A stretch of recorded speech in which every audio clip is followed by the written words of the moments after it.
Hello, friends, and welcome to another issue of PorterGraphic. This is issue number 54. I'm Brian Mann. I'm Brian Mitchell. I'm Eric Mitchell.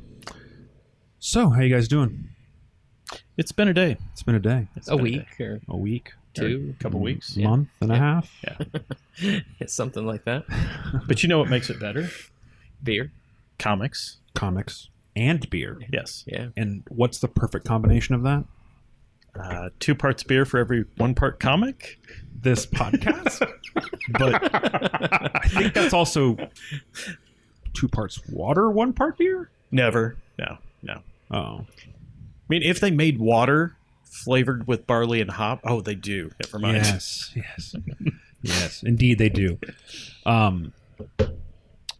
So you went on a journey. Yeah. Not a long journey, but from Blue Springs to, I guess, Johnson Drive. It's about 34-minute drive. OP, Overland Park, Kansas. Is that it's Miriam? Yeah. Shawnee. Shawnee. Right? Yeah. That's In what it that says on the area. can. Fair enough. Yeah. Shawnee, Kansas. And that's how you know we're from here, because we didn't say Shawnee Mission, Kansas, because that place doesn't actually exist. Yeah. So I'd been wanting to try this brewery for a while. Mm-hmm. I followed them on Twitter because there was a lot of different local breweries that I like that were friends with them and following. And so the wife and I went out there and tried a flight, and every beer was fantastic. But one in particular stood out. It was a white chocolate strawberry daiquiri beer. Daiquiri beer. Yeah. All right, let that sink in for a second. Yeah. Because I've never heard of a daiquiri beer. Because that's normally made with, like, tequila, right? Like a daiquiri?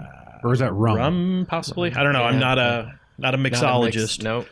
But it's like a milkshake IPA. Those things don't sound like it should be right. They also had a milkshake IPA that was pretty delightful. Does it bring all the boys to the yard? Wow. So, Eric usually talks about our beers, but Yeah, you're fired. our daiquiri beer series is a whimsical take on low alcohol sours. These beers are slightly tart, slightly sweet, and highlight many different fruits. This version features sour apple. So I've not had this one, but if it's anything like the white chocolate strawberry, it's pretty delightful. White chocolate strawberry. Oh, I think if you talk about the beer, you get to pour the beer. Okay, fair enough. Yeah. Apparently I poured all over myself. Just grab one. Just give me one.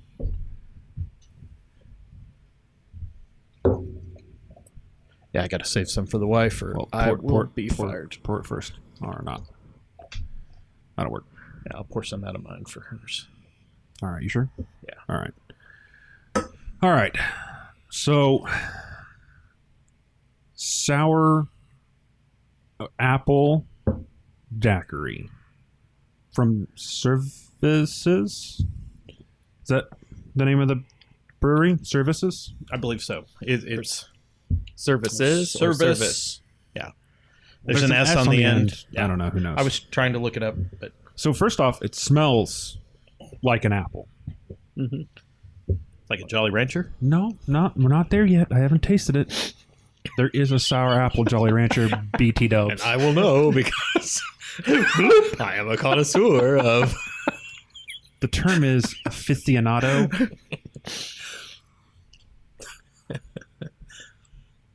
You got to fake it till you make it. That's pretty good.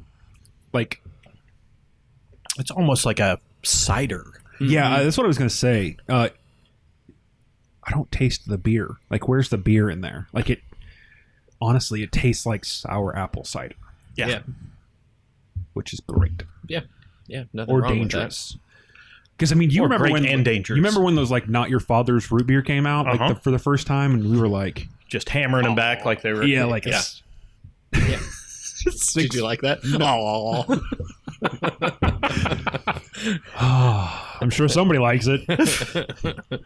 But I mean, they were just so dangerous because you couldn't really taste the beer. I feel like this is the same thing. It's like dangerous also because they have to just be like pure sugar. Yes. oh, Like, 100%. I mean, it's just 300 calories a bottle. at least, yeah. Probably Yeah. not, but still. That- Or maybe, I don't know. I wouldn't.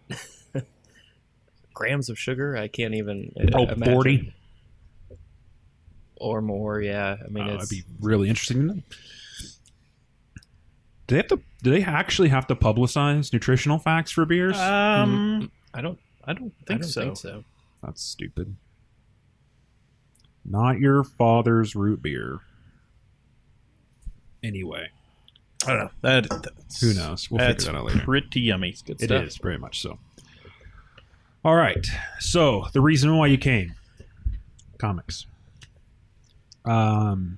So in this week, for Batman 77, right? Yep. Okay. So There's not a bunch of Batman in this one. I mean, there is, but not really where you expect Batman to be. well, I think it's really funny, especially through Tom King's run, from 1 to 85, is how much he has included not Batman. No, No. I know what you're Yeah. saying. It was a weird way of saying it, but well, I didn't really. I was trying to figure out how to phrase it. but how much you could have issues that are almost Batman free in a run with Batman on the title. right. I mean, we literally had one issue in Nightmares where he showed up in the last panel. I mean, this to me felt like the Damien show for a majority of the book. You always claim that I have I read too much into them, or you look at it in a different way. But so you have the I don't know where that came from, the Damien show to well, so like Thomas Wayne and Bruce are having a relationship, or easy. on a sexual It's one. not that kind of show, bro. But now we're seeing Damien, who is Bruce's son, Yeah, and Thomas's grandson. right. So I think it's more To of a which Damien would tell you, no. Yes. No, you're wrong again. yeah. You're fake. Like a- You're- He's like a petulant child. But it worked in this issue for me quite a bit. oh, yeah. But I just find it funny that Bruce has spent time with his father, and now we're seeing an issue majoritively devoted to the relationship between Damien and his grand. But I don't even think that Grandfather. was a giant piece of it, dude. Well, I think know. he spent less time talking with Thomas Wayne than he did talking with Gotham Girl, who, by the way, is not the same character that we saw at the beginning of Tom King's run. Oh, definitely. She has embraced her villainhood, and I kind of liked her voice in this one. Yeah, and I know last time I said it was like maybe like a ploy to, for Thomas and Gotham Girl to kind of make a wave in getting Gotham back under the control for Batman to roll in. I no longer think that's the case, obviously, because of what happened towards the end. Are we going to spoil that, or I was just going to go for it. It's already out there. Okay, I mean, yeah. I feel like we're not on the cutting edge of for breaking sure, that for sure. news story.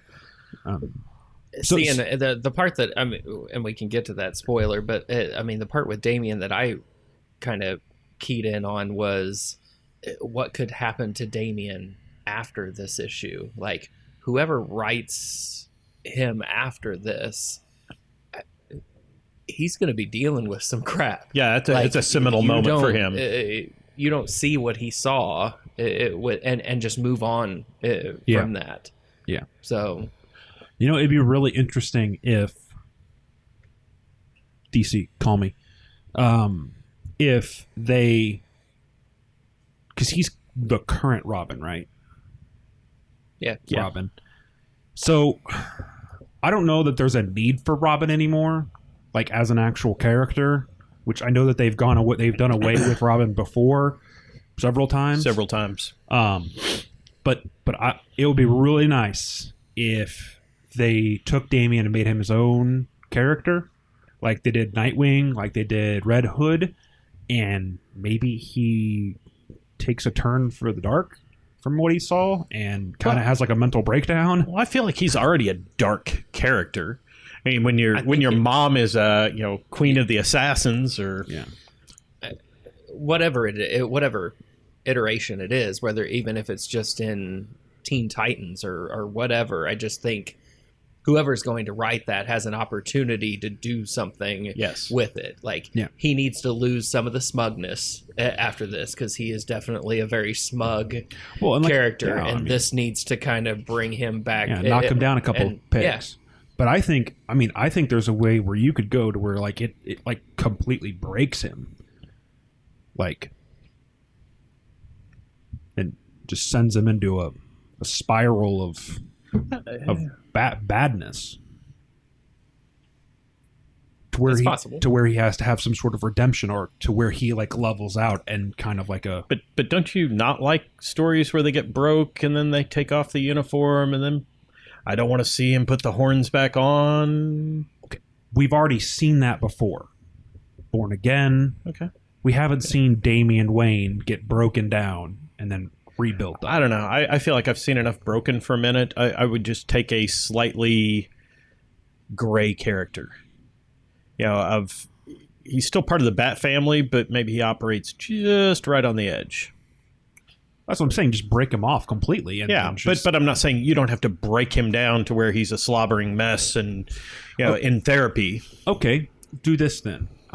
Maybe he goes on like a pilgrimage or something and has like a Lawrence of Arabia storyline, where it's a journey and it's a constant story for him to like find out where he came from or something, and then he comes back and then he's chilled out, and it's not so much of a broken down, but it's like a internal journey. I don't know. So I have a question. During the fight with Gotham Girl, he has to get her in close, and their dialogue back and forth was really fun. When does he start using arcane arts? I mean, when does he get a magic wand? Question mark. Oh, I'm sure there's some kind of story there, but I mean, it just seemed a little out of left field. Like, maybe I'm gonna reach into the bat pouch and pull out a magic wand. Maybe mom. Yeah, I mean, helped him out. Talia al Ghul's a crazy person, so you never know what she's getting herself into. I'm surprised neither one of you mentioned the good death line, because I know that's one of your favorites from the Dark Knight. And that was repeated in this one. So what we're talking about is towards the end of this issue, Alfred gets murdered, and this is canon. Yes, I mean it's the main Batman title. This isn't Dark Knight Returns, where Alfred has a stroke or a heart attack and the mansion blows up. I mean, this is the main run of Batman. We all know that it's not going to take, but it's going to take till at least 85. I don't know how you bring him back, but you start over at number 1. That would be irritating, but it's probably going to happen. I don't know where they're going to go with it. If they do that, I want to see him as, kind of the badass ex. What's the British Secret Service's SAS or? I don't want him to be a mild-mannered butler. I want him to be kind of I helped train Bruce into a badass. Oh well, yeah. There's that new TV show out about his formative years. It's called like Pennyworth or something like that. Yeah, or even like. When I was reading the Deathstroke Batman and Batman vs Deathstroke or whatever. Yeah. That was an interesting take on. because he was like an ex-operative for British intelligence. I don't remember what it's called though. I feel like it's not SAS. I think that's the Russian one. Or MI3. MI5 is the intelligence agency, but there's like the MI6. That's the fake one that they made up for James Bond. As far as you know. True. As far as you You're know. right. You're right. The best counterintelligence agencies are ones we don't know about. But I hope that Alfred being dead is not the direct cause of Batman being able to defeat Bane, because that seems a little cliche to me. Oh, you killed my father figure. No, I don't think it's that. I think it's your death. I think it's going to be more Bat and Cat team up. Oh, for sure. I I hope so. I mean, I make no mistake, that will play into it. Like, dude, I mean, that's his best friend. Oh, sure, sure. You know, somebody smokes your best friend. Yeah, well, I mean, it's his dad. Pretty sure you're going to go on a revenge quest. It's his dad / best friend. Yeah. Many things. But this is 8 Tom King issues left, which of Batman. You know, there's people that really dislike him a lot, and I do they give reasons? are they good? I was reading a little about. I was just reading a quick review. And dude was like, every time I heard Gotham Girl open her mouth, it was Tom King. I heard, it's Tom King's voice, not Gotham Girl's voice. And I'm like, well, since he's the creator, yeah, it sort of always is going to be his voice. But I didn't feel that way. I mean, I think they bitch about there were several issues, and I think we all agreed Nightmares probably went on a little too long, but that was less action. But that was a like a crossover thing. Yeah, I don't think he was the sole writer on those. So I think he wrote the Batman parts, but like he had to make them work with the Nightwing parts. We're talking the Monsters of Men, right? No, Nightmares. Oh fuck! Sorry. Yeah, I'm like, what are you talking about, bro? Sorry. My only problem with somebody else had to write the Roadrunner. Somebody else wrote Beep Beep. Oh no, I think he enjoyed that part. I think the Nightmares just went on too long. Yeah. I loved the idea of it. I think it could have been squished down a little bit and would have been looked more favorably upon. Sure, but I mean, if we're going back to like parts about the Batman run that I didn't like. Monsters of Men, I thought was just horrendous. Yeah. But and I wonder where, I wonder if a lot of it started after issue 50, and they're just still bitter about the wedding. Because I don't really remember hearing too much before that people were hating on it, and then they felt tricked, and then we're just going to be pissy about it. I don't know if you honestly thought that they were going to get married. I have ice to sell you. Yeah. I had hoped. I've been like, it would be cool to see this happen, but I didn't feel like it was going to. It came as no great shock. Yeah, that's what I mean. Yeah. When Logan and I sat down to read it, and I was like, yep, didn't happen. Yeah. Honestly, I assume that they're going to get together. And it may not even be at 85. It may be at the end of his Batman and Catwoman run. Right. But I think at some point, I think maybe the reason why they're cutting it separately is because they don't want Batman being married to be canon. And so that's why they separated him out, because then you can still do what you want with it. Because if he gets married and has like a but so what? They get married, you can get divorced too in a comic book. I mean, the same way you can bring people back to life. I don't know. I know you're just trying to figure out a reason for it. Yeah. I don't know. Anyway, Daredevil number 10 is what we've got up next.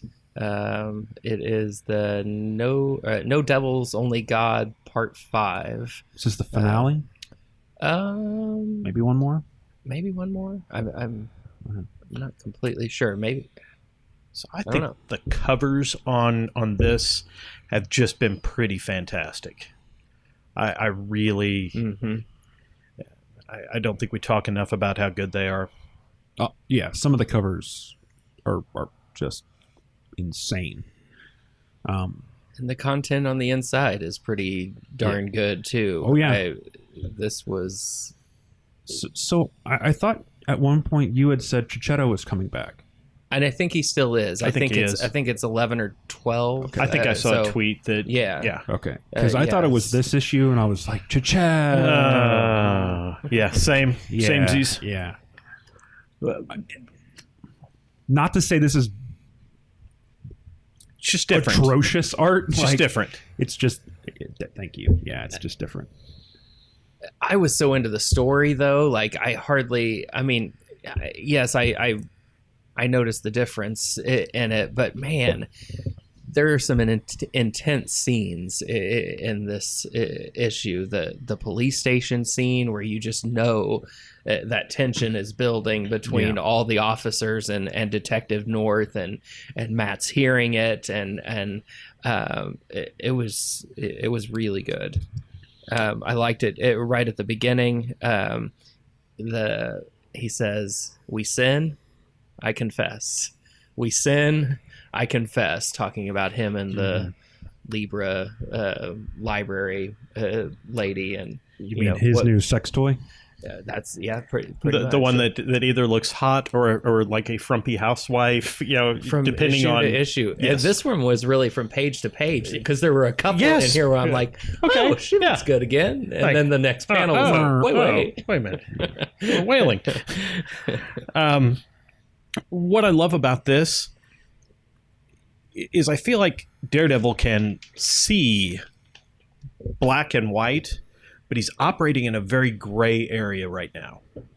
I mean, for somebody who is so about upholding the law and pretty much tries to be a holy but religious, has ties with God. I mean, he knows he's committing adultery. To your point, we sin. I confess. I confess. Yeah. We sin again. Everything about it, it's just living in that gray area. Like he's doesn't want to put the horns back on, but he's willing to just sit there on his balcony, listening to the city and dialing 911 as fast as he can and dispatching people around. He still wants to help, but feels afraid to put the horns back on. Well, I mean, I think that is one of the good things that Zdarsky does, is he shows that inner struggle between, basically his heart, which is like, I can go help these people, and his mind is like, but I'm going to cause problems. The law. I could kill somebody again, and then all these thoughts creep in. And it's like, again, that gray area. He sees the black and white and is operating in the gray. Yeah. Yeah, and even though he is kind of in this odd place right now, I thought one of the lines towards the end, after he's kind of covered for Detective North, saying, you can pin this on me. Yeah, because the cameras are off here in the building, but they're not off as I leave. They're going to capture me running out with this gun. And his line to him was, when you're unbendable, when you pretend to be unbreakable, other people get broken. So even though he's in this weird place, he's still able to dole out the the advice and stuff and try to get North on the right path. So and one of the things that I think is very interesting about their relationship is just how it's changed so rapidly. Because, what was it? 4 or 5, they were duking it out in the street, and now it's like they kind of have this mutual understanding of, I understand your purpose. But it's almost like any action movie is that way, where we can't be friends at first. We must fight it out. I mean, a little bit of that, but I think it's deeper than that, because it's like, if you think of Detective North as like always doing the right thing, he does the wrong thing here. Or it could be perceived to be the wrong thing if someone tells the right story. And Daredevil's like, I see a path of redemption. I can help save a life where, a few books ago, I unforcibly took a life. Yeah. And so mean, it's an internal redemption arc to me, but he's also trying to save Detective North as well. You know, because if he gets caught up in this, where does he go? Does he turn bad and become a criminal? Does he go to jail and, you know, whatever? Or, you know, so that's what I kind of like about, he's like a sacrificial lamb, if you will. He's like, I'll take the fall for you so that you can keep doing what you're doing, because you're doing it the way I wish I could, which is like the legal way, you know, because I'm not a cop, you're a cop, you know what I'm saying? So I don't know. But we have one more thing to talk about this book. Are you talking about the ending? I'm talking about. You're excited about the next one, or? Well, I have concerns. I have some concerns because you've introduced the librarian chick as his love interest, sex toy. I don't know why I keep saying sex toy, dude. I mean, just his love interest is. Well, I mean, they don't have a relationship other than, you know. Can that still not be a love interest? I guess. I mean, I don't know where you go straight to anal beads. I mean, you went right there. Yeah, 100% to make a point. Well, and I don't know, it might even be coming to a resolution. Like I thought for sure she was going to get smoked here at some point, but she's I think almost she's going back to the hubby. back to the husband there as the bookstore burns, and he burns himself to save try the to books. save some of the books. We may just get just a clean resolution. She may just ride off into the sunset. I share your concern. Off into the sunset. Okay. Sunset Riders? Read off into the sunset. Wow. So, to me, Netflix Daredevil Season 2. First half, fantastic. Second half, garbage. I really don't remember it. Oh, the first half dealt with Punisher. Yeah. Second half was Elektra. Mm-hmm. And it was not good. So I'm hoping that bringing Elektra in doesn't jinx this as well. It depends on whose side she's on. Just depends on how it's written. Well, I mean, it's Chip Zdarsky. So hopefully, I mean, we have 10 issues as a track record now of it's good. There's a check in the positive column. Yeah. And on the cover of issue 11 too, there's a little bit of Spider-Man I as saw well. that, So I mean, she could actually be bad, more coming or reinforcing what Spider-Man has already told him in knock the it series. off. So maybe we're getting like Ghosts of Christmas Past, Present, and Future kind of thing. Where we're just having a superhero intervention. Yeah. I mean, so I don't know. Could be. Yeah. It's fine. Just had a booger on it or something. A booger on it? Yeah. All right, next up, Powers of 10-3, correct? Yeah, so I just wish the X confuses me. Yeah. Powers we of... can say whatever. I mean, we should probably just say Powers of X, but... but I think it is 10. I don't know. I'm just like, somebody please... I think he just wants to play on it's... 0 year 10, year 100 and stuff, and I don't think it doesn't really probably matter which way we call it. So there were lots of little things in this issue, just like there have been in all of the issues. Yeah. That really interested me.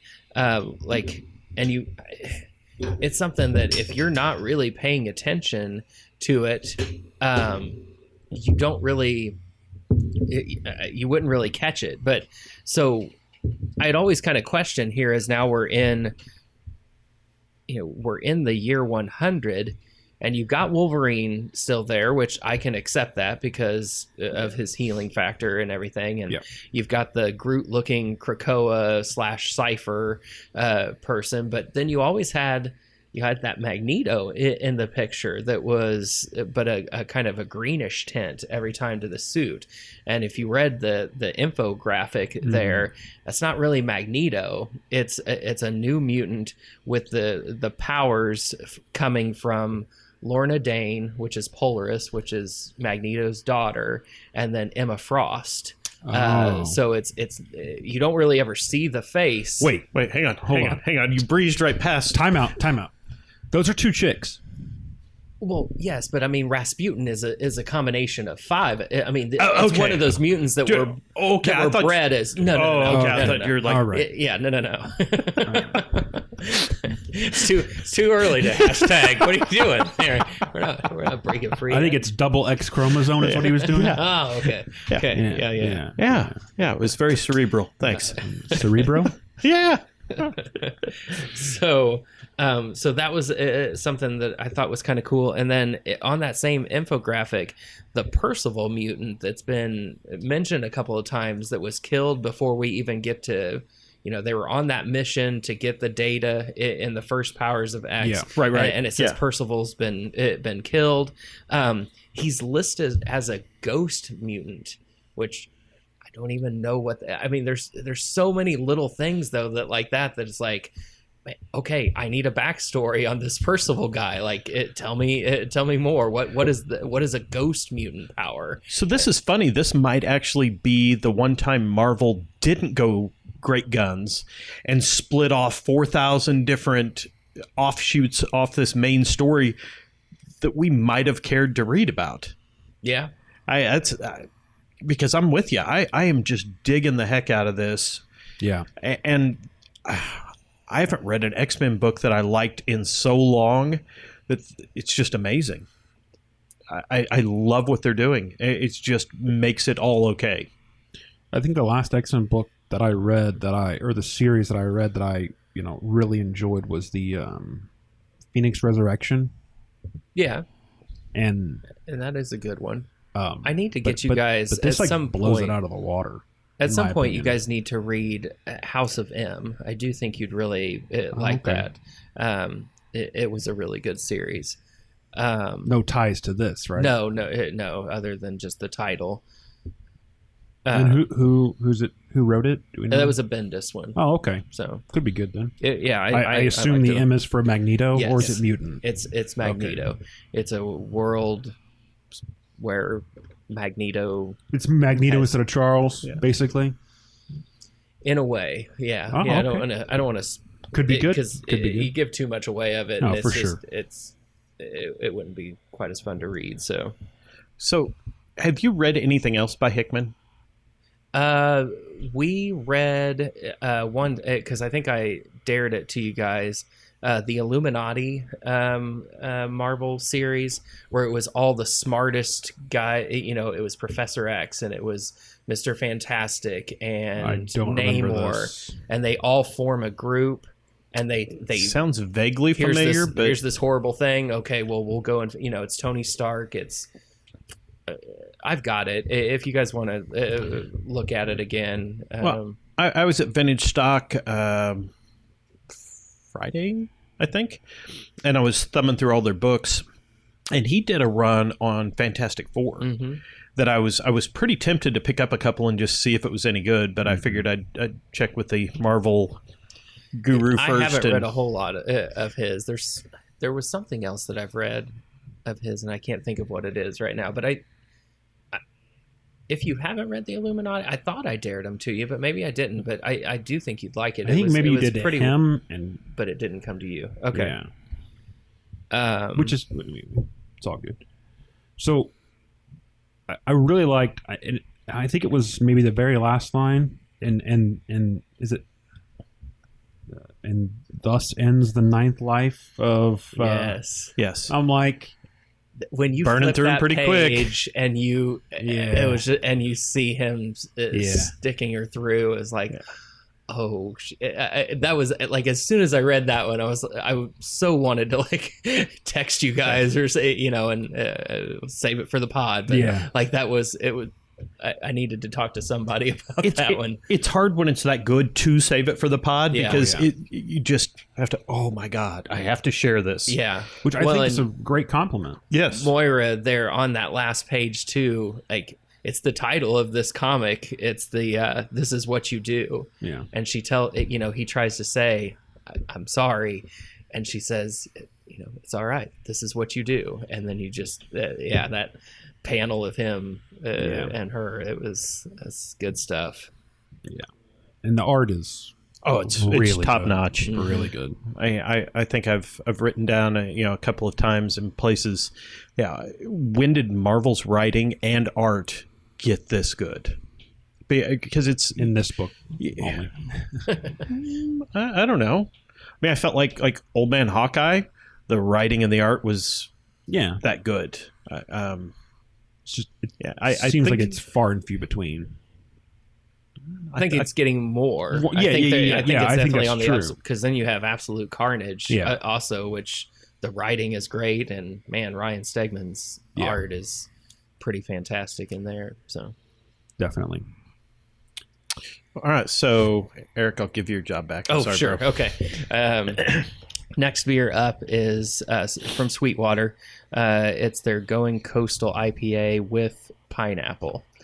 I don't know.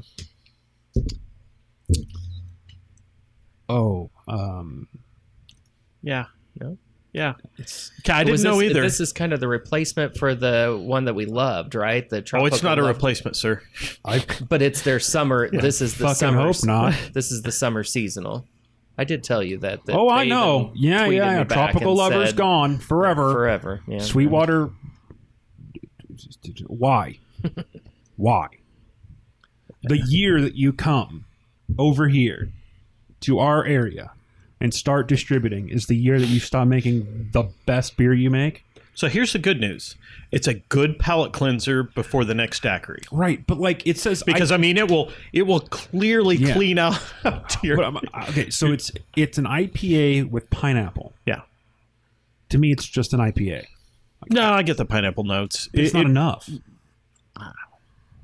Like, if you're going to put pineapple in a beer, I need to taste the pineapple. Well, but then it's not going to be an IPA. Well, then don't put pineapple in an IPA. Maybe they... I know you didn't make the beer. Going coastal people, and maybe they should have just called it a pale ale, because that's like more Boulevard's tropical pale ale is pretty similar to this, and maybe that's why I'm having a rub. They didn't need to call it a tropical IPA. Or Breckenridge, the mango mosaic. It reminds me of that. Just not as good. Yeah, it's not great. It's not getting. It's not bad though. Getting a high marks. Well, my thing is like if this is replacing Tropical Lover. I mean, maybe for you it is. Bring it back.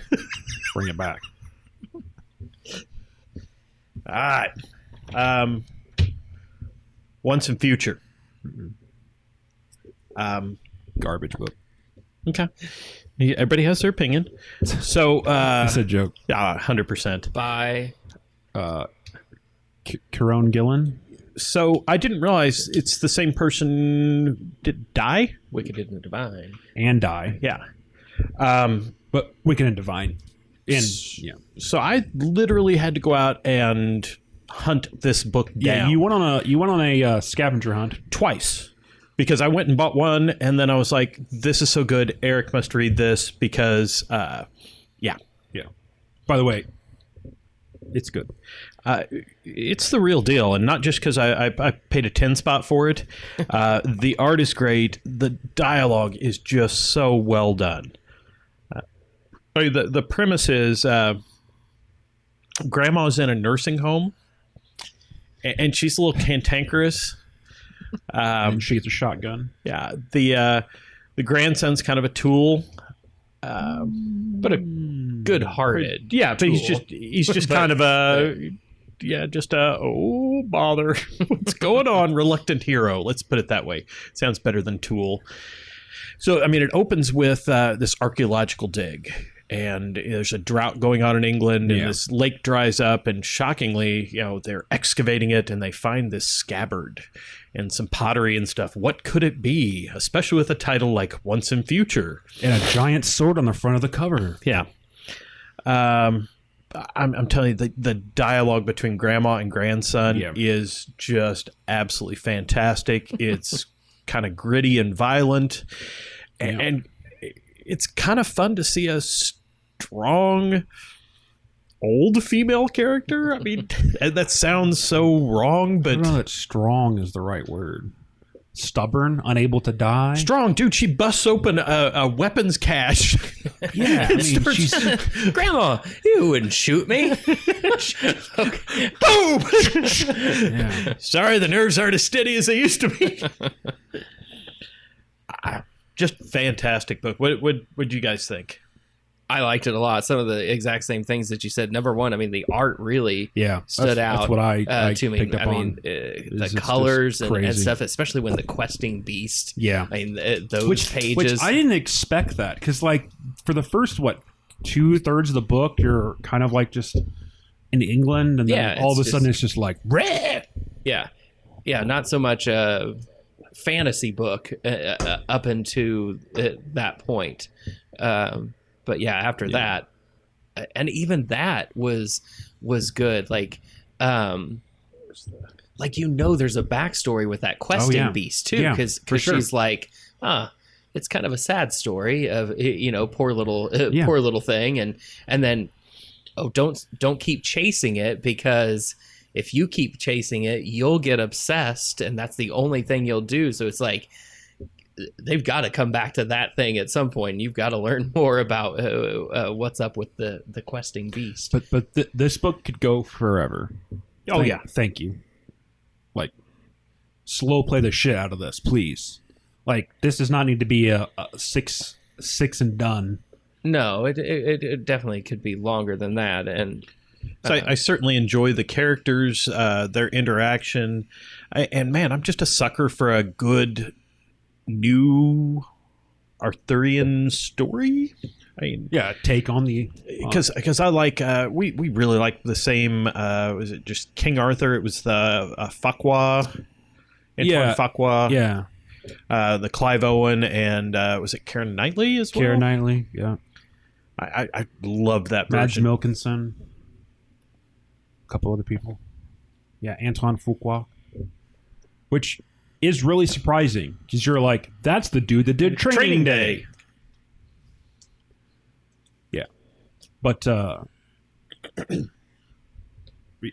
mean, I think we all paid $10 for it, and part of that is I think it was a limited run by design. Limited, because it's in a 5th printing, and I would tell you, it's a great book. It's not 5th printing this early great, in my humble opinion. It's probably 3rd printing.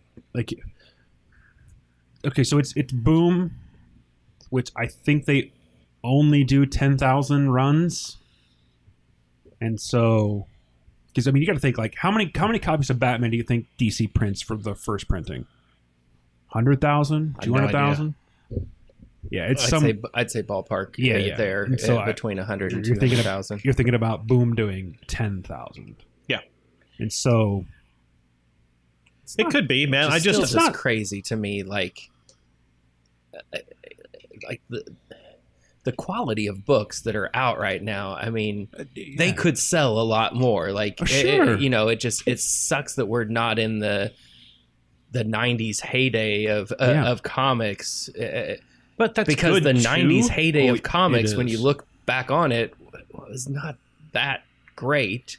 Dude, but yet you have these fantastic, like, because I mean, I tweeted out this week when these books came out. I mean, Powers of X, Batman 77, and Daredevil number 10. I bet you can go and find and throw in Once and Future in it too. Yeah, so those titles all came out in 1 week. I bet there are years that 4 books of that quality didn't come out in the entire year, and we got all those books in one week. Yeah. It's pretty crazy. And I like that they're not going crazy with it, because you mentioned the 90s heyday, because I've probably got 5 to 10 Spawn number 1s. Yeah.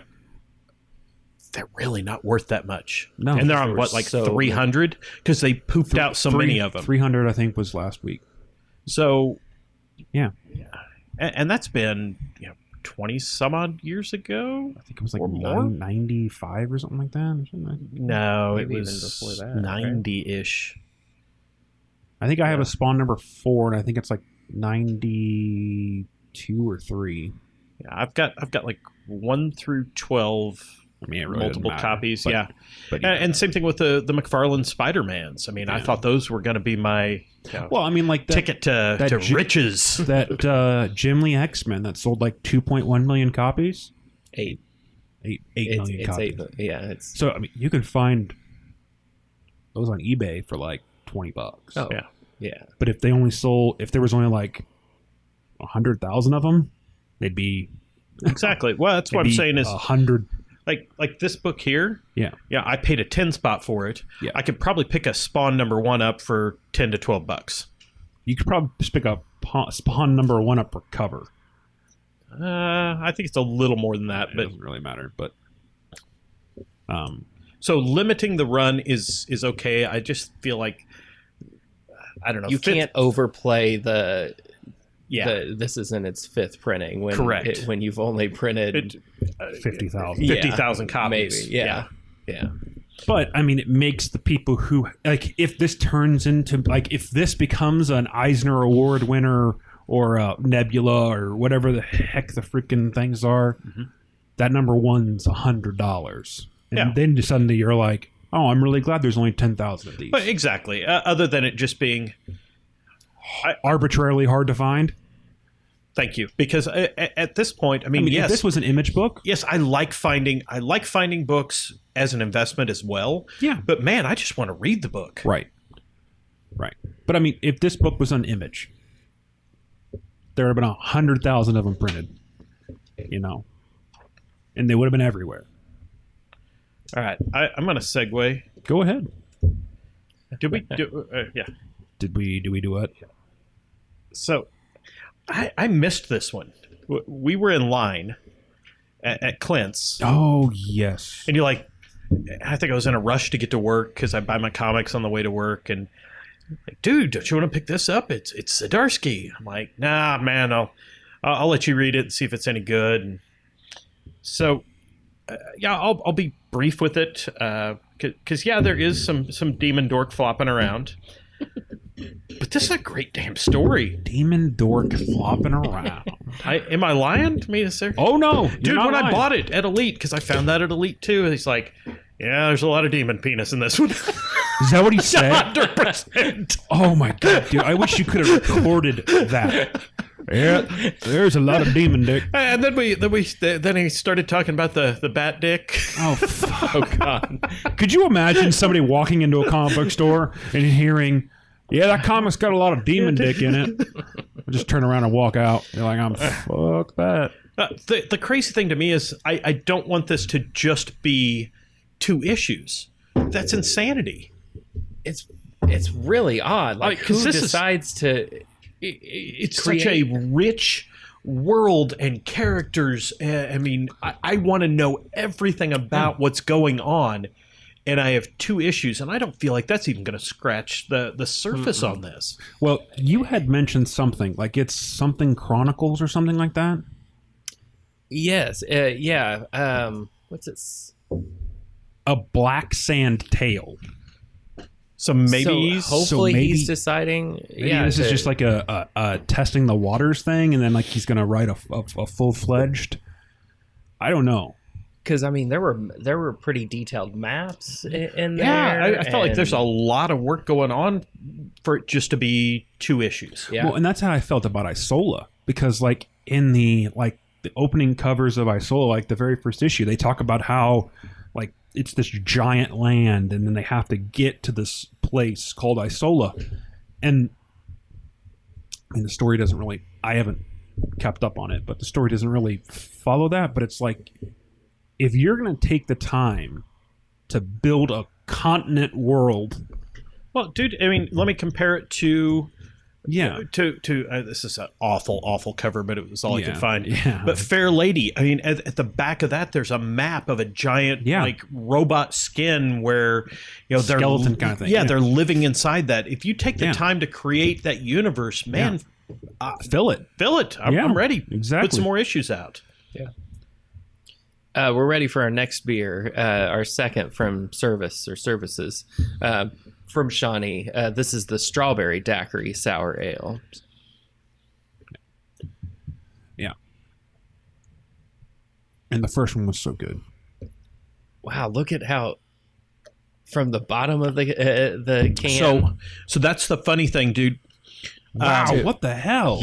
When I got the got the last of the keg on, because I did a flight and then I did a full pour, and I mean it was just chunks of strawberry frothy. It was like, you ever go to like a you get like the sorbet. There's almost like pulp in here. Yes, sir, yes. Like strawberry zest. Yes.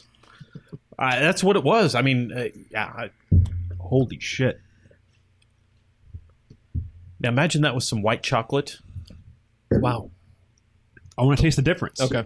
Yeah. That looks like the bottom of the keg. Wow, it's so different. Yeah, this is way It's more so different. fruity. Yeah. That's almost like a framboise. Yeah. And that's crazy that it came out of the same can. Yeah. Might need to roll the cans like a Chileda. Yeah. Or does this say like shake lightly? But that is Throw crazy. the I mean, Chileda look out at the window yeah. and forget anybody ever made it. That's what you do with the Chileda. Sorry, what did you say? I didn't hear that. I was reading. I heard Chileda and I heard you making fun of it. And I was like, said I have throw to. the Chileda out the window. That's what you do with the Chileda. Haters gotta hate. But I mean, look at the difference between The color. side by side. That's crazy. Insanity. That came out of the same freaking bottle. Yeah. Wow. And they taste different. Remind me to get the last pour on that. But I think this has got a little tartness to it, where that's probably really sweet. Mm-hmm. Not so much. It's just very strawberry forward. Man, that's good. It's almost a dang cider. which is what we said about Again. the last one. Yeah. Yeah.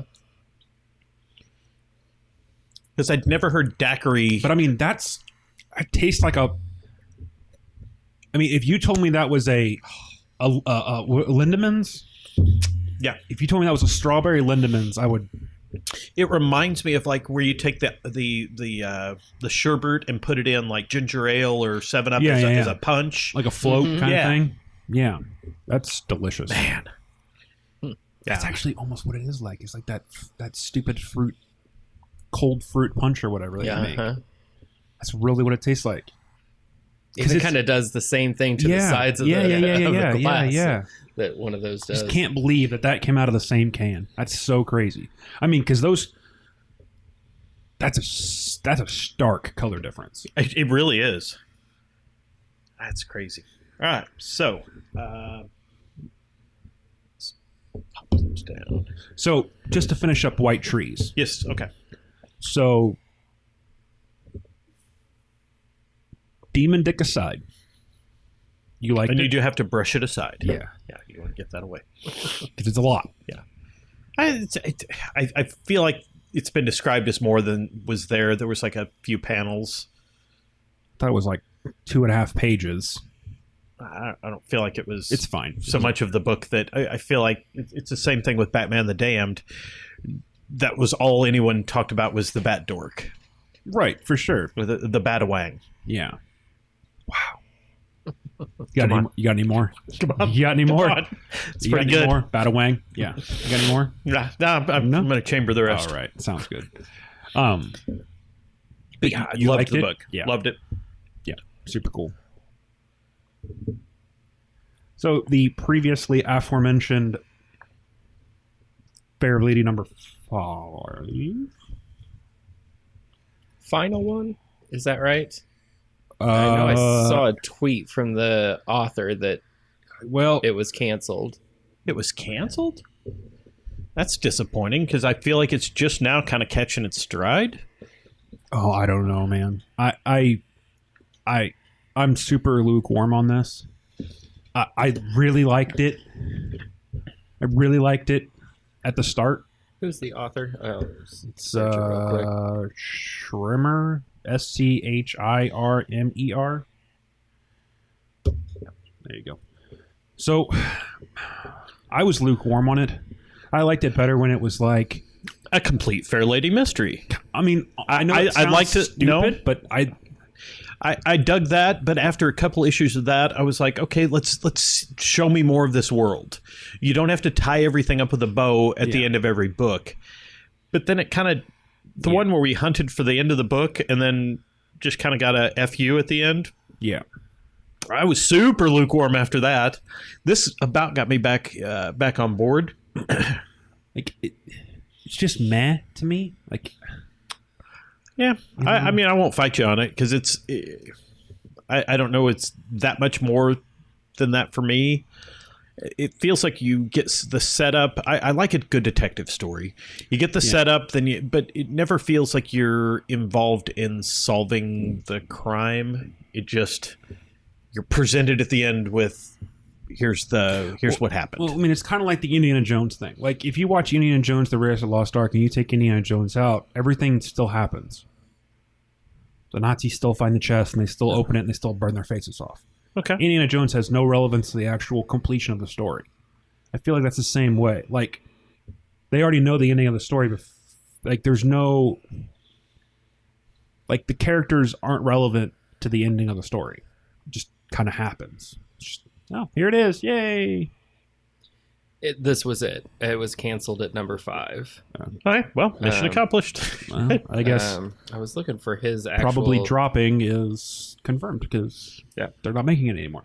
Yeah. Today's the day Fair Lady comes to an end with issue number 5. I really liked the premise. But I wish I could actually find his actual tweet about it that day because he said something about, he found out he's winning an award for it on the same day that they're canceling it. It told him it was canceled. Image is telling him that it's canceled? Yes. That seems kind of dumb. You're up for an award, and we're canceling your book. But then again, I mean, it's like a art house movie. You're up for an award, but no one liked it. Yeah. It just you won the Cannes Festival Selection Award, but we're not going to show it in any theaters. And it's like, all right, well, I don't really understand that. Well, moving on. Middle West. Yeah, Middle West number 10. I mean, I feel like I talk about this every single time about this book, but it just doesn't work without the art. And I think it's interesting to me because Scotty Young doesn't do the art on this. It's somebody completely different. It is Jorge Corona. But I don't think that book works without that art. I would agree. So we move ahead in the story a little bit. Abel finds Grandpa, and at first Grandpa's a likable sort of dude. Seems cool at first, but then you find out he's also a force of nature, just like Abel, just like his dad. He's also kind of a dick.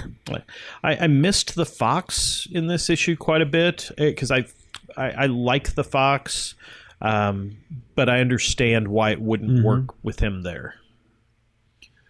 So you always are like, yeah, it's, we're just moving along. We're just moving along. So what, in your opinion, is this book missing? Because I feel like it's the same thing. It's like, yeah, it's good.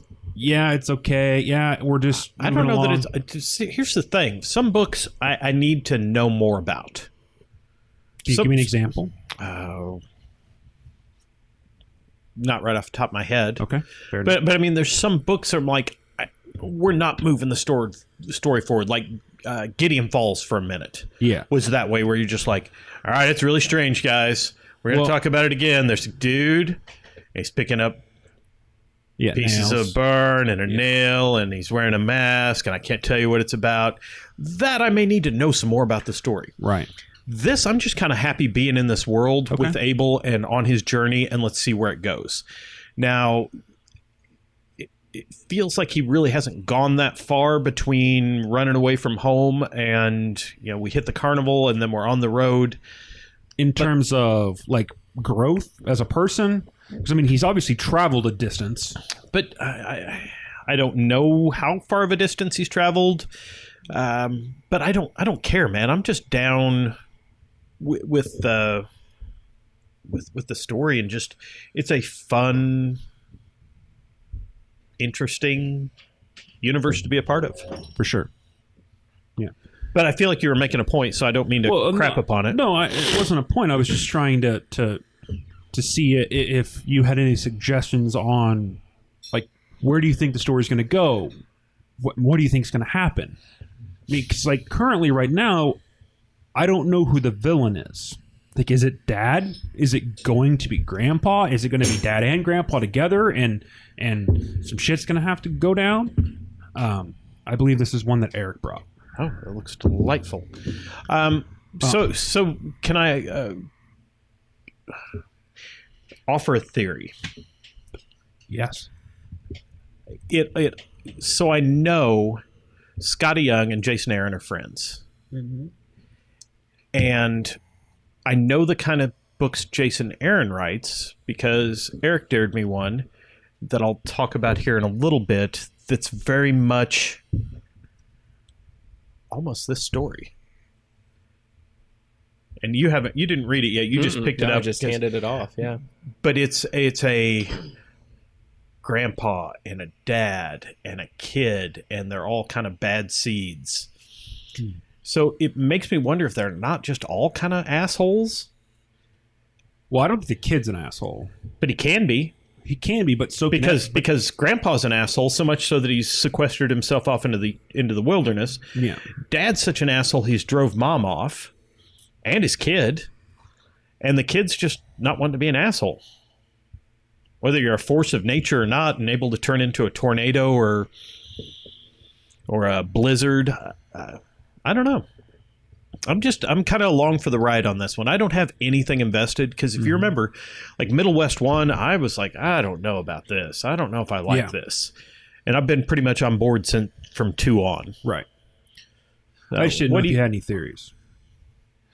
I think what I would like to see happen is the kid has a realization that you don't have to be alone. Like, because think about his family. So he grew up with his father. His mother was driven away. His father's a drunk and kind of an asshole. And do we know he's a drunk? I thought he was drinking in the very first episode or issue. And it's been so long, I don't know. I'm just asking for clarification as to. Still kind of a deadbeat, whatever. Lives in a trailer park, I think. Anyway. Yeah. Regardless.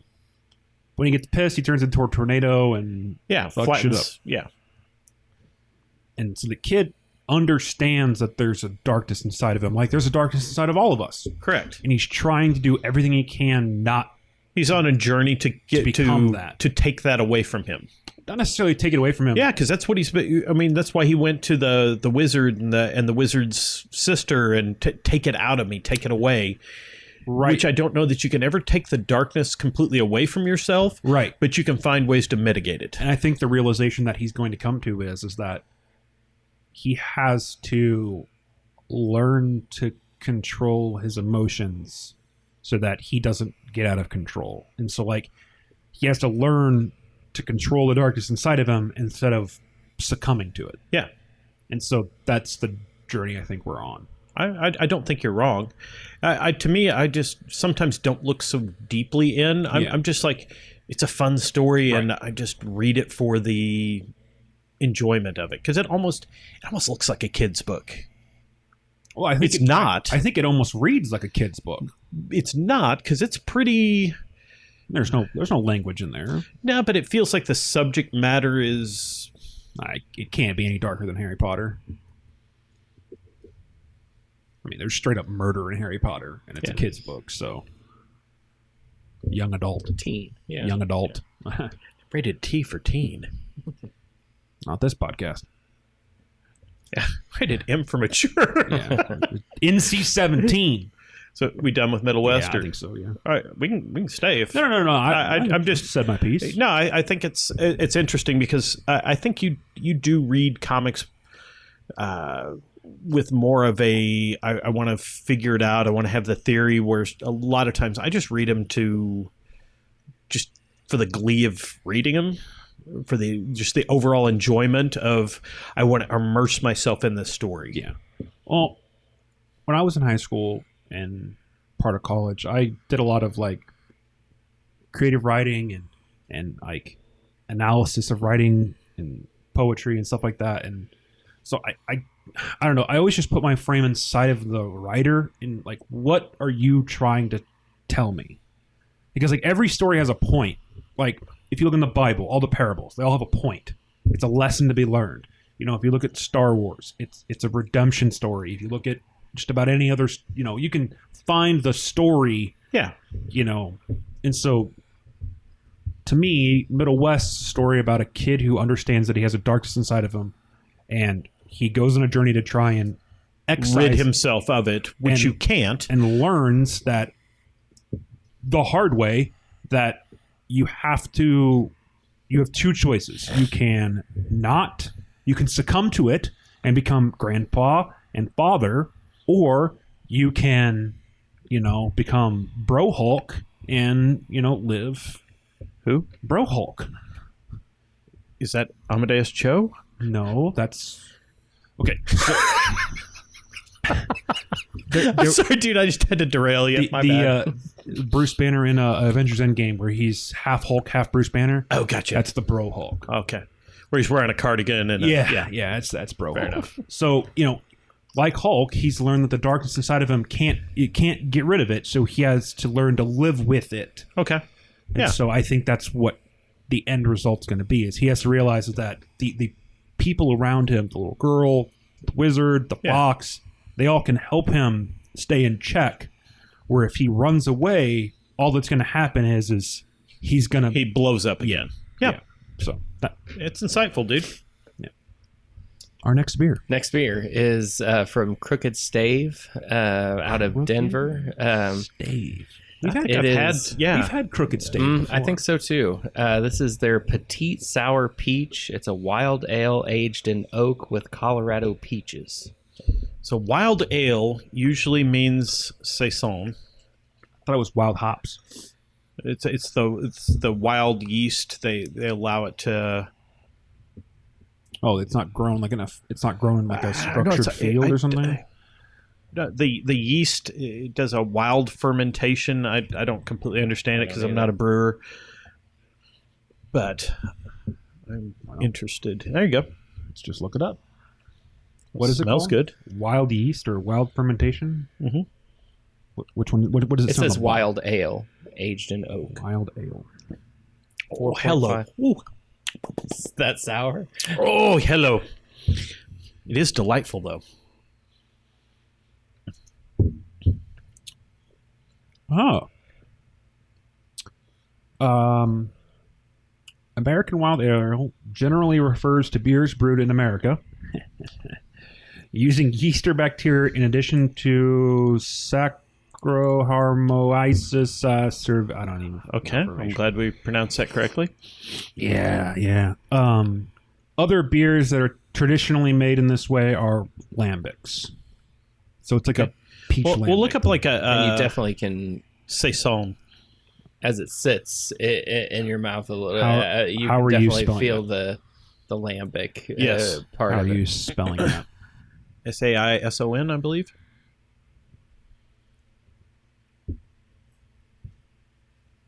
It's a pale ale, highly carbonated, fruity or spicy. It is historically brewed with low alcohol content, but moderate productions of style and have moderate levels of alcohol. A beer styled as a pale ale brewed in the cooler, less active months in farmhouses in a French-speaking region of Belgium, and then stored. Yeah, basically, it's just like a farmhouse brew. Yeah, I don't know. It doesn't say specifically anything about the yeast or the apparently wild yeast is what the name implies. In other words, it is a naturally existing yeast in the air, on vegetation, or blowing around in the air. Wild yeast clings to surfaces in the vineyard, winery, or on equipment. That's more talking about wine. I assume it's the same process because framboise are basically fruit beers that are made like wine.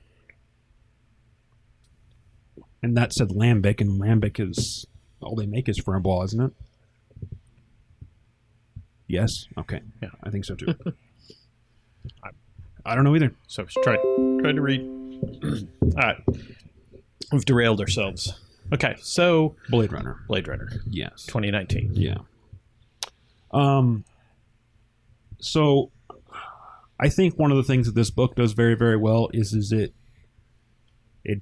knows exactly what it is, and it stays within that parameters. Like, it knows it's a Blade Runner story. It knows the world it has to exist in, and it does that. I'm not like. I mean, I don't have a whole bunch to say about this book, and that seems wrong. Because I should. Well, it seems negative. It seems negative, but it's not. This is another one that, I mean, it's fantastic art. It's a great story. I enjoy being in this Blade Runner universe. Yeah. But yeah, I don't have much more to say about that. It's just a super fun read. Suggest it highly. Yeah, and it's a detective story, kind of. You know, there's something going on, but one of the things that this issue specifically, this issue number 2, has done is, the story's evolved a little bit, and the characters are getting developed, and we're starting to learn more information, and that's zero spoiler review, because you should read this book, but if you like Blade Runner, this is Michael Green's the same guy that wrote the screenwriter or screenplay for 2049, which was fantastic. And if you like the movies, you'll love the book. Yeah, I mean, that's pretty much all you have to say. Yeah, pretty much. Ding. Yeah, done and done. Yeah, I'm just gonna do it. It's fine. Go ahead. No.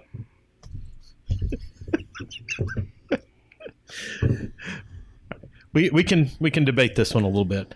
All right. So the frustrating thing to me is I didn't particularly love the art in Dark Ark. Okay. Same artist. Yeah. Same artist. But also author. However, the art in this one, I would say a little better than... And Strayed wasn't bad. It just wasn't for me. It's about an astral projecting cat who looks for different planets to colonize. I should have just stopped with no. Okay. Dude, come on, dude. It's a cat. I love cats. Mm-hmm. Cats are awesome. It's kind of a cool looking cat. Mm-hmm. You know what that cat looks like? A fucking alien cat. Yes. You want to know why? An astral projecting cat. It's a fucking alien cat.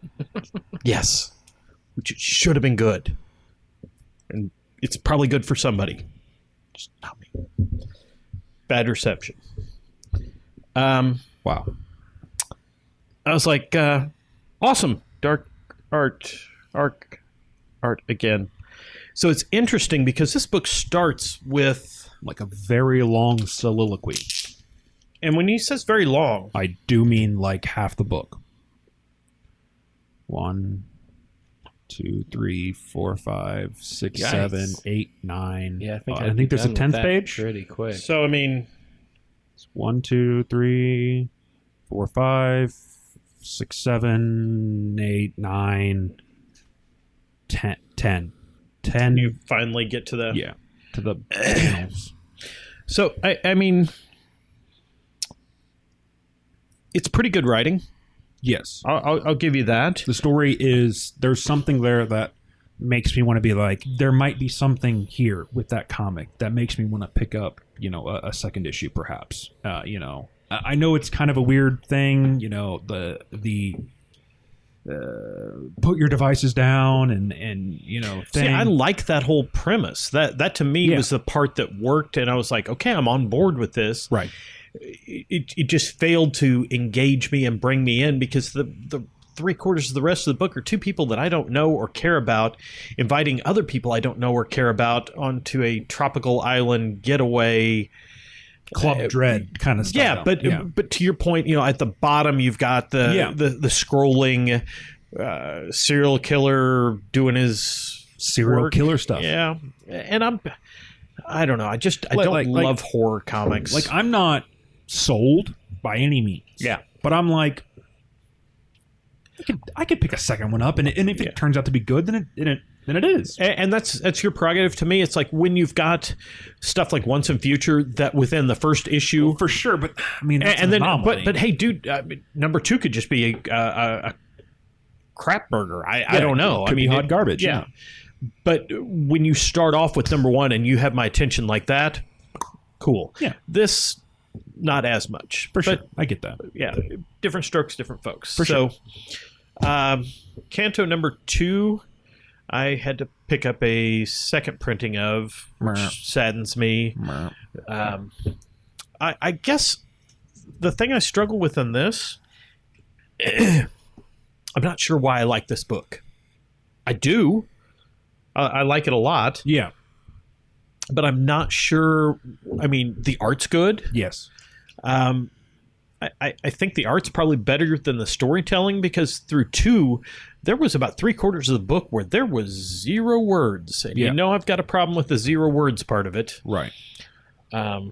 So there was a movie, 2006, 7, 8 maybe, called In Time. Did you ever see it? Negative. Okay. So basically it's a world where... Oh, yes, I did. Okay. All right, I think it was Out of Time. No, I think it's called In Time. Is it where people have to recharge their time or they croak out? Yeah. Yeah. But it's Justin Timberlake and Amanda Siegfried. And, possibly, yeah. Yeah, anyway. I remember not caring a whole bunch about it. Well, that's fine. But it's the same. It's the same premise. Kind of concept where you live in a world measured by time instead of by experience. So, like, in the world we live in, like the real world, an experience could kill you, where in this, if you do nothing, time eventually will kill you. Time is is the hottest commodity, the most precious commodity, which it is in our world. We just don't look at it that way because this is bringing it in the forefront. Yes. And I think that's an interesting perspective. And it's a very heartwarming story. Yes. Other than that, I mean, it's... sorry, dude. Even though they don't have hearts. God damn it. I don't even mean to. I know, because I know you mean well. It's just heartwarming. Yeah, well. They don't have any hearts. They got little clocks. It's like the clock from Beauty and the Beast. Yeah, or Clockwork Orange. Not so much. No Stanley Kubrick here. I guess I'll go to Superman.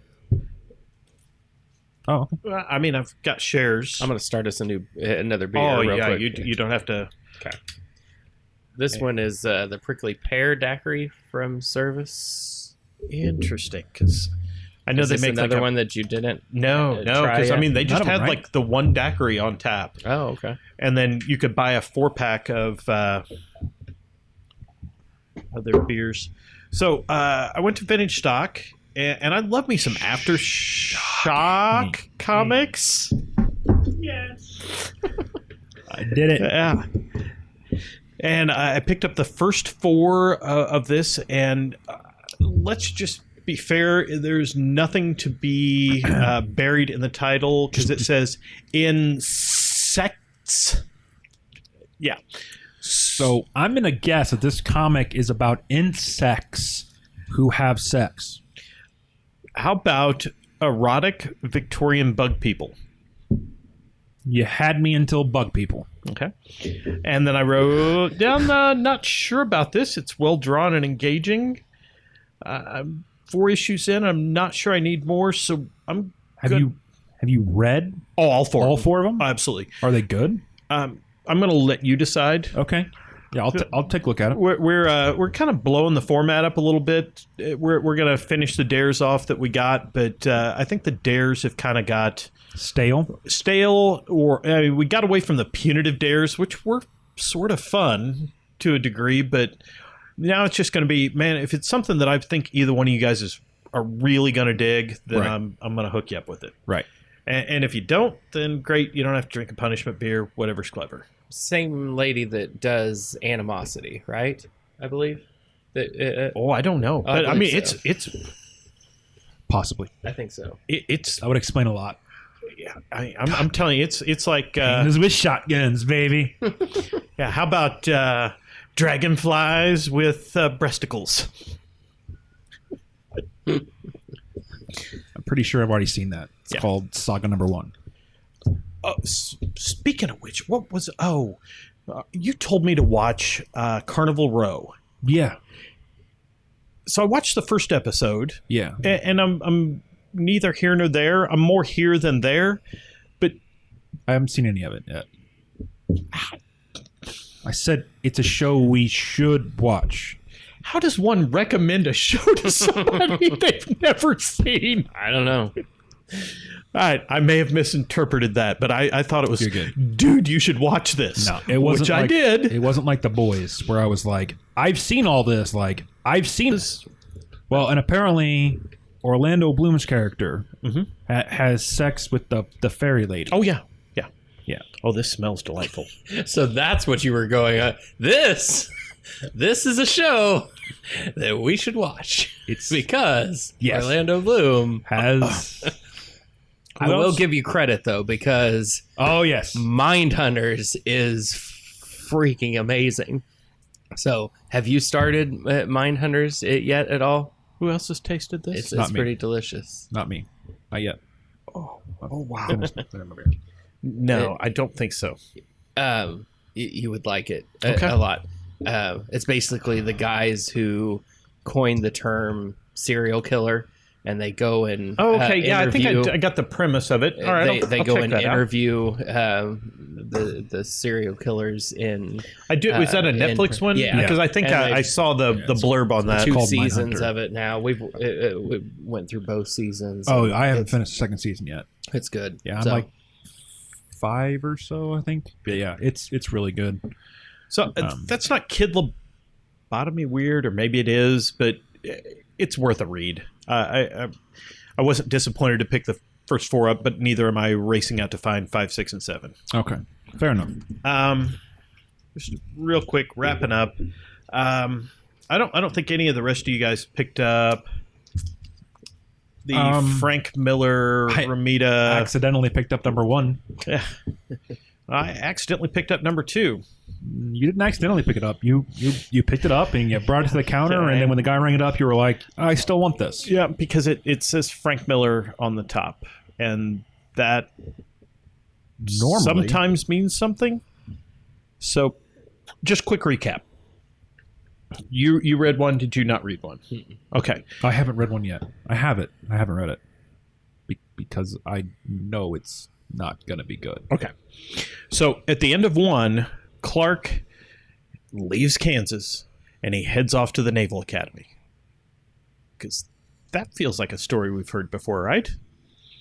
So I'm just wondering why Superman who can fly wants to be on the sea. okay, but so he tries to hide his powers, but he just can't, and they find out shooting's so easy for him that every bullet is a bullseye. So he's going to be a sniper, and then goes through SEAL training, and then he just happens to be chilling outside on a balcony one night and sees mermaids, and of course, the commanding officer also has seen the mermaids and talks to him about the mermaids. So then he goes and chills with the mermaids for a while and helps rebuild Atlantis. What the fuck? And then gets it on with Poseidon's daughter. Yeah, I'm already done. And then fights the Kraken. Holy fuck.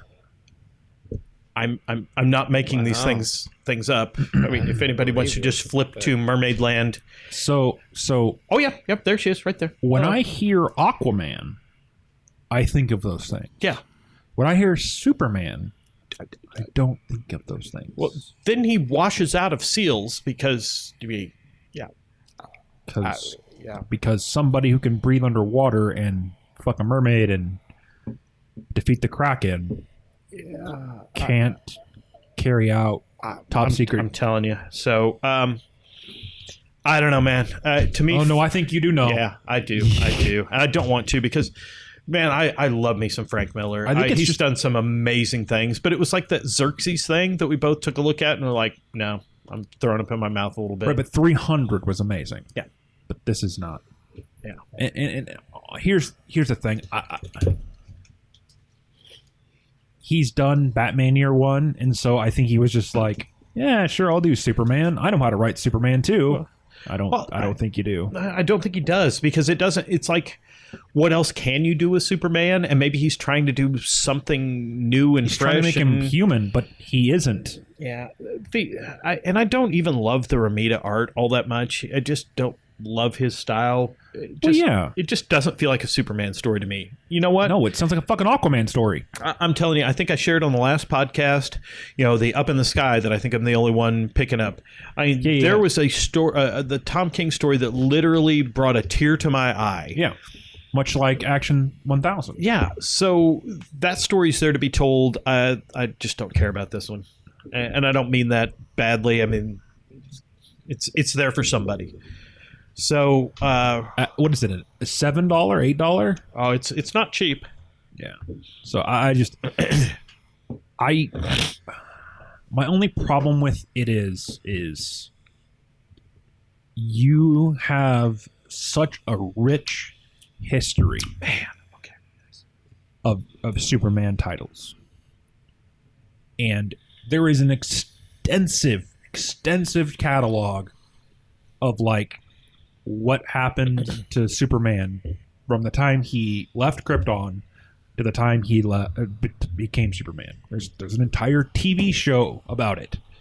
Yeah, I don't know that a Year One comic for Superman was necessary. Yeah. So. Well, nothing's necessary. Nothing's necessary. It's just not a story I want to read. I think that's a better way of putting it. It's just, all right. Let me be somebody may be down with Superman. Like, hey, he can breathe underwater, and he's, messing around with Poseidon's daughter. It's just not me. Those are the same people that like metal. Yeah. So I had a couple dares, and Vader Dark Visions. Yep, that's what it says.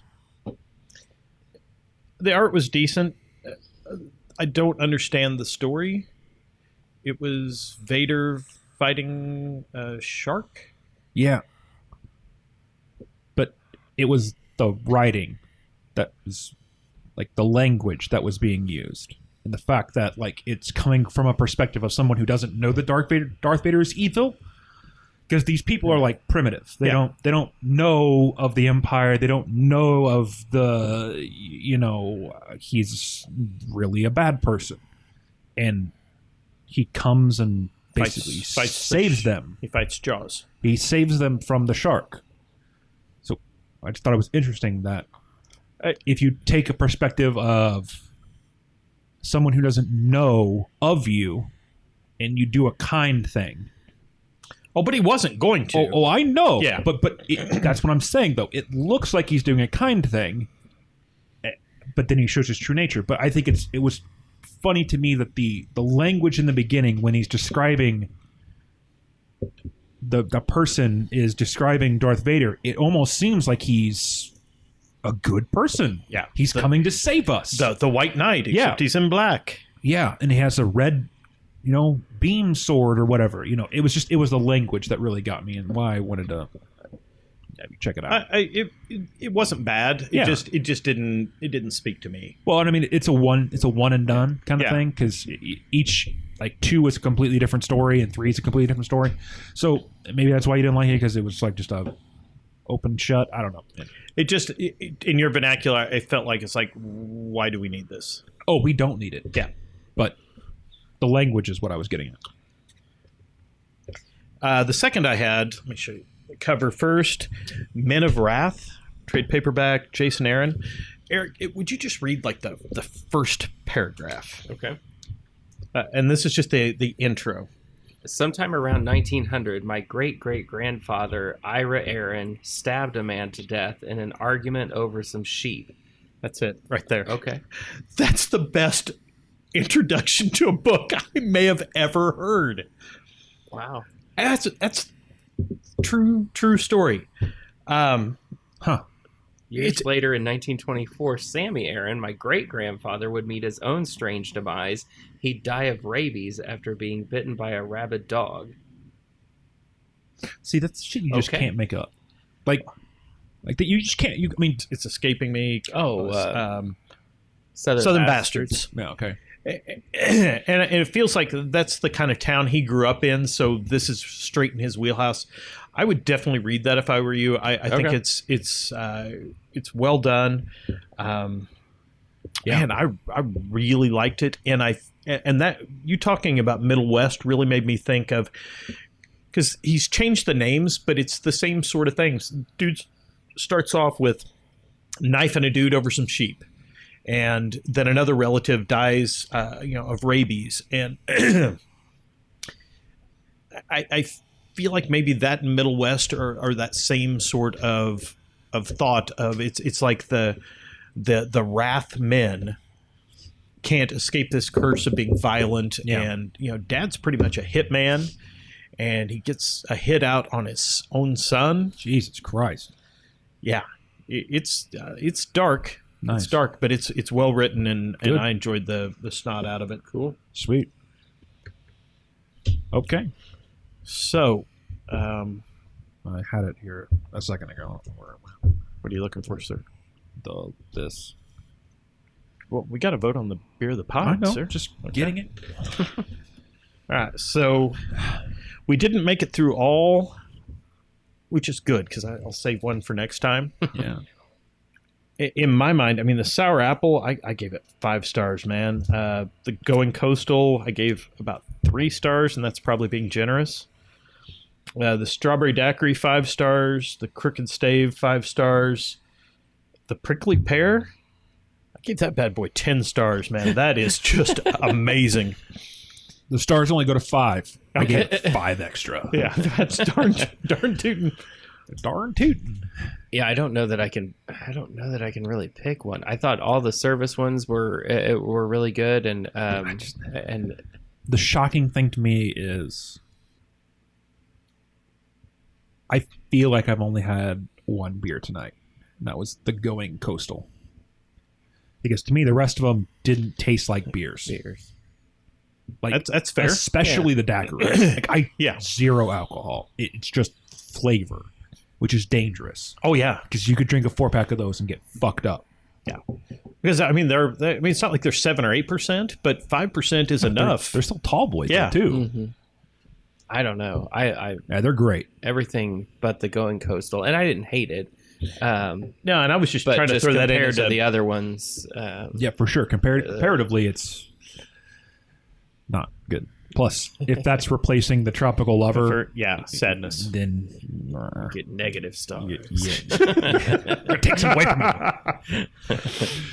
All right. Well, that's going to conclude this issue of PorterGraphic. You can find us at PorterGraphic PC on Twitter, PorterGraphic Podcast on Facebook, PorterGraphic on SoundCloud, and if you want to email us, it's at trashpandaradio@gmail.com. All of this information will also be in the description below.